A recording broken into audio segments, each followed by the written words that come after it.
Oh boy, oh boy, oh boy. Today on the Philly Talk podcast, we got to talk about the possibility of Zeke coming to Philly. I don't know how we feel, but Zeke wants to play in Philadelphia. Also, Bijon Robinson is heating up. According to my bookie, they got him as a favorite for the number 10th overall pick. And last but not least, the Eagles do visit with a new draft prospect. We talked about him yesterday.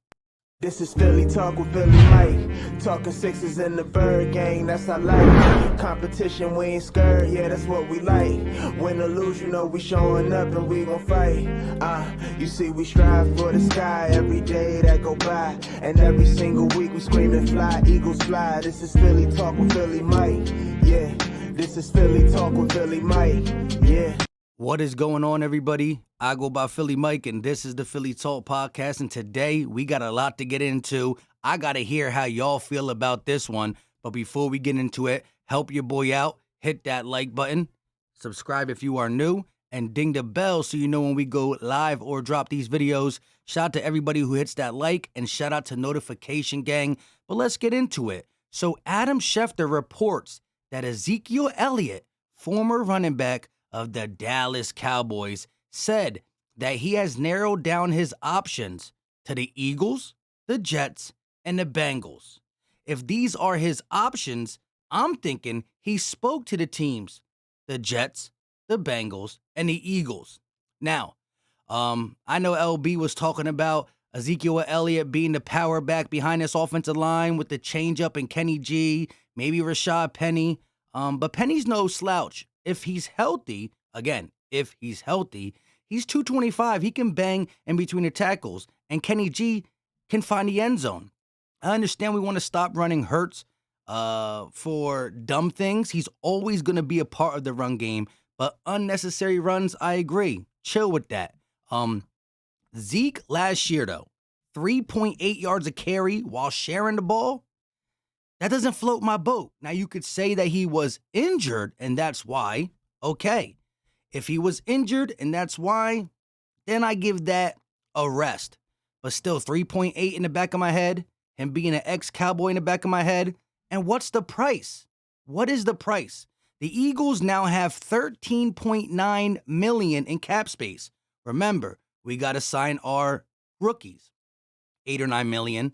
But we still haven't restructured lanes, so maybe we free some more money up. However, 13.9, I think it's saved for Kevin Byard. Again, do we have to trade for him? Will we be patient and wait for June? Do we draft a safety? But this right here has me feeling a little sick to my stomach in the sense of, I think you just can't do it. I wouldn't do it. Again, 3.8 yards a carry, blame it on the injury or not. What's the money looking like? Is Zeke going to play for $2-3 million? Because we're paying Boston Scott $2 million. Kenny G's on a rookie contract. Rashad Penny's only getting paid $1.5. So again, 3 running backs for $5 million, plus Trey Sermon's on a roster. Plus, I think you can add a running back that is a free agent post-June and or in this draft. Let me know right now, Eagle Nation, yes or no, would you take Ezekiel Elliott on the Philadelphia Eagles to go against Dallas Cowboys twice, or would you take him at all? Let me know in the comment section.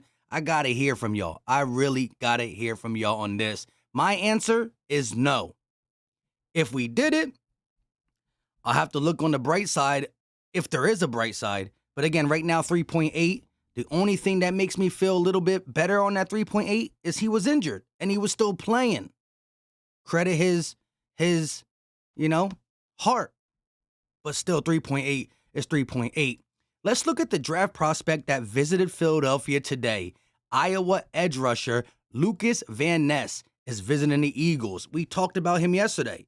I didn't even know about him until Daniel Jeremiah said the Eagles select him at 10. Again, not saying I would, but I watched some tape and I talked about it. He's 6'5", 275. His weaknesses are he started playing football in high school because he's a fan of hockey. He was a hockey player turned football player. Only played 2 years of college. Started as a backup, but then he got super strong. The name Hercules Again, his speed to power is good. His pursuit is good. His motor's good. His length, his tackling radius. He struggles in change of direction because he's 6'5", big. And he struggles with elusive quarterbacks. Okay, there's not as many elusive quarterbacks. There's still guys who can move around. That's actually the new quarterback, a guy who can move around. All that being said, he has the attributes to be a TJ Watt, a Bosa type player. I'm not going to say he is because you got to prove it before. But look at this film against Ohio State, right? He's playing against Paris Johnson. Left tackle Paris Johnson will be drafted in the first round. Paris Johnson will be drafted in the first round, and this is him bull rushing. I'm only going to show one play because we got other thing to talk about, but as the draft gets closer, if I do think this is an actual possibility, we will break down this tape even more. But look at this pass rush against a first-round talent in the draft at left tackle. Here, 101, boom, bull rush. Makes the quarterback get the ball out of his hand early, quick. The speed to power on this play is good. And again, this is a first-round tackle. He's probably going to go in the mid-first round. Boom. Again, look at this. Speed. Gets his hips turned. Now it's all power. Good hand placement.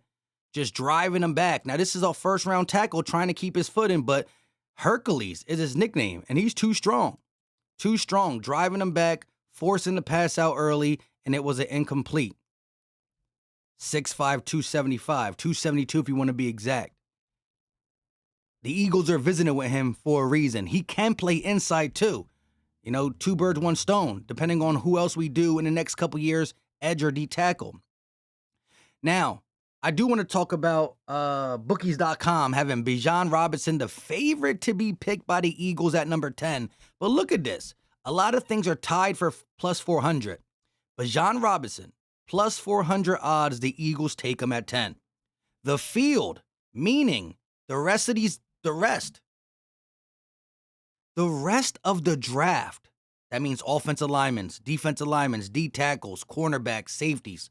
The rest of the field is plus 400. So bookies.com is confident enough to say that plus 400 for one player, Bijon, who's been linked to the Eagles, who also visited the Eagles. Plus 400, the field. And then you look at plus 450 is Devin Witherspoon. Plus 475, Lucas Van Ness. And plus 475, Nolan Smith, edge rusher / linebacker out of Georgia. Again, I'm not saying we're going to draft him or we should, but I'm starting to like him. The more I watch, the more I think he could be a Bosa type player. He's strong.